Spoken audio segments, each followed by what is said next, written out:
Hai guys, welcome back my YouTube channel. Hari ini aku akan ngelanjutin cerita horor yang kemarin yang berjudul Gudang part 1-nya, dan sekarang aku bakalan bacain yang part 2-nya. Dan ini masih cerita yang sama dan ditulis oleh Kak Beruang. Gudang bagian 2. Hari ini berjalan seperti biasa. Pukul 1 siang tadi, truk sempat datang untuk loading besi-besi tua. Aku menjalankan tugasku, memantau, mengecek ulang jumlah barang, dan mendandatangani dokumen resi. Hari-hariku di gudang ini penuh dengan kesendirian. Sebenarnya ini bukanlah suatu masalah besar. Aku yang meskipun berkepribadian periang dan penuh semangat, lebih menyenangi untuk mendekam di rumah. Aku melepas kerinduan dengan kawan-kawanku di Jakarta melalui media sosial di internet. Sungguh revolusi yang luar biasa internet itu. Cukup dengan usapan ujung kedua ibu jari, sangatlah mudah untuk tetap menjalani komunikasi dengan semua orang dimanapun mereka berada. Aku pun mulai terpancing untuk memanfaatkan area di kawasan gudang. Berbekal dengan berbagai macam pengetahuan yang kuperoleh di internet, aku mencoba untuk berternak ayam petelur. Dimulai dari anaknya yang kecil sekali, proses yang panjang tetapi tak apa, mengisi waktu dan menambah pengalaman. Temanku Dimas juga ikut mendukung. Dia memasang papan bertuliskan Ian Farm dan menanam berbagai macam tanaman hias di depan kandang ayamku. Sungguh menghibur sekali. Hingga sekarang aku sering tertawa saat mengingatnya. Andi adalah salah satu putra dari Ibu Engkar, pemilik warung langgananku dekat gudang. Aku dengan cepat berkawan dengan Andi dan kakaknya Dimas. Mereka seusia denganku, dan kami sering menghabiskan waktu bersama. Dikarenakan hampir setiap hari aku menyambangi warung Ibu Engkar, kami sering duduk bersama di bawah pohon asem yang posisinya tepat di dekat gerbang gudang, atau di depan kandang ayamku untuk bercakap-cakap dan bersenda gurau. Mereka memperkenalkanku pada sebuah permainan multiplayer online yang cukup populer di Nusantara.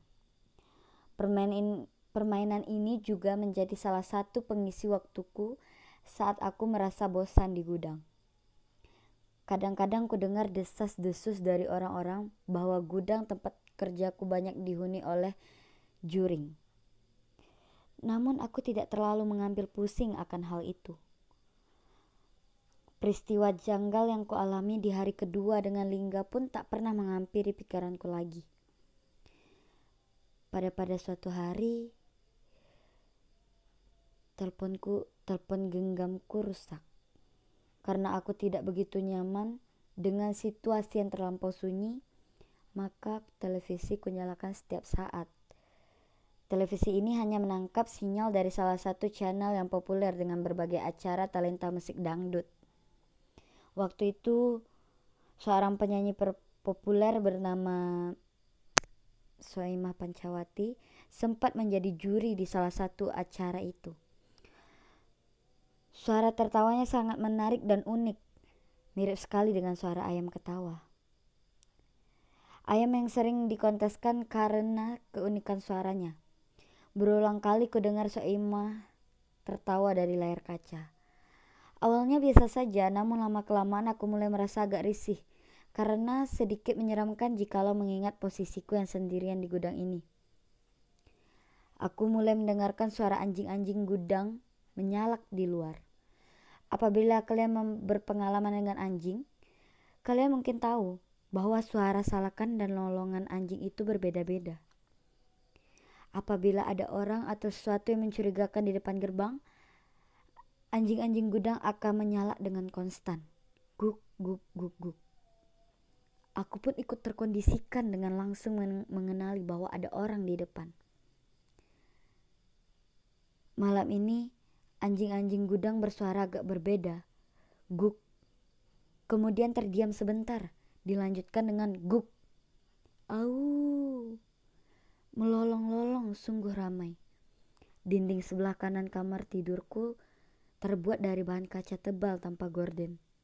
Sengaja kupilih ruangan ini menjadi kamarku agar mudah memantau situasi gudang meskipun aku ada di dalam rumah. Mereka sedang berdiri di dekat kaca kamar, menghadap ke arah gerbang sambil melolong ribut. Aku melangkahkan keluar dan mengecek gerbang.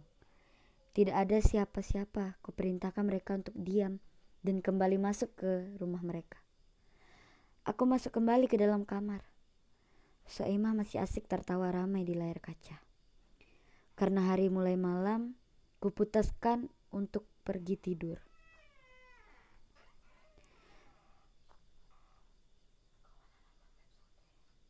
Kumatikan televisi tepat di saat Soeimah sedang tertawa lepas. Situasi sunyi kembali, kupejamkan mata. Sayup-sayup ku dengar lagi suara tawa yang mirip sekali dengan Soeimah. Mirip dengan ayam ketawa. Tak kuhiraukan karena kupikir hanya berkas dari tontonanku tadi. Sekali lagi terdengar suara tawa itu. Kubuka mataku dan aku menoleh ke arah jendela kaca. Kulihat ada keselebat bentuk berwarna putih melayang cepat ke arah gerbang. Atau mungkin pohon asam. Aku tidak tahu. Anjing-anjing pun kembali melolong. Sejak saat itu, aku mulai memperhitungkan keberadaan makhluk-makhluk berbeda alam yang mungkin jahil untuk menakut-nakuti kita. Padahal sebelumnya aku tidak pernah mempertimbangkan hal itu. Oke, teman-teman, ceritanya part 2-nya sampai di sini. Aku lanjutin besok.